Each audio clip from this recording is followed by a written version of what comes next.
अलमट्टी धरणामध्ये 524 मीटरला पाणी अडवता यावं म्हणून आवश्यक असणारा जो काही भांडवली खर्च आहे, त्यासाठी आवश्यक असणारा भूमी संपादनासाठी येणारा खर्च असेल, यासाठी जी तरतूद करायची आहे त्याला कर्नाटक राज्य सरकारनं मान्यता दिलेली आहे.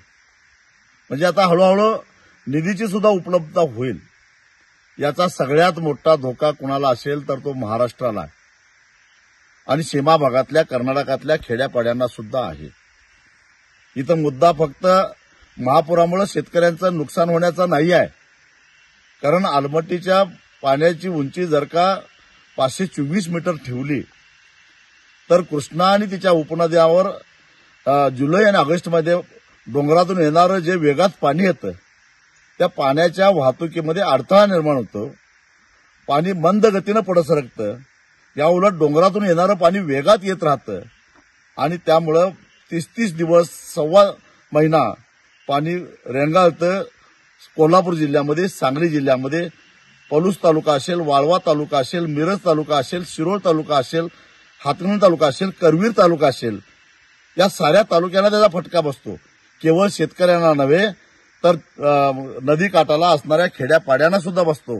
विशेषतः गोरगरिबांना बसतो, कारण सामान्यपणे गोरगरीब नदी काठालाच घरं बांधून राहत असतात. आणि या सगळ्यांच्या घरादारावर नांगर फिरवणारा हा निर्णय असताना महाराष्ट्र सरकारनं गप्प बसू नये. IIT रुडकीनं सुद्धा अलमट्टीमुळे पाण्याच्या वेगामध्ये अडथळा निर्माण होऊन महापूर वारंवार येतो असा प्राथमिक निष्कर्ष काढलेला आहे. तो निष्कर्ष जरा डोळ्याखालून घाला. केंद्र सरकारनं ते तपासावं आणि मग कर्नाटक सरकारला कडक शब्दामध्ये सांगितलं पाहिजे की तुमचं धरण हे महाराष्ट्रातल्या सांगली आणि कोल्हापूर जिल्ह्याच्या जीवावर उठायला लागलेलं आहे, तेव्हा कृपा करून असले उद्योग करू नका, असं केंद्र सरकारनं कर्नाटकला खडसावून सांगणं गरजेचं आहे.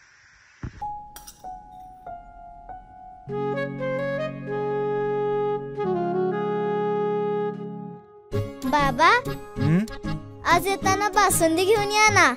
अगं, कालच आपण आईचा वाढदिवस होता म्हणून आणली होती ना. ऐकलं, गोकुळची बासुंदी पुन्हा खावीशी वाटतेय. खरं सांगू, मलाही खावीशी वाटतेय.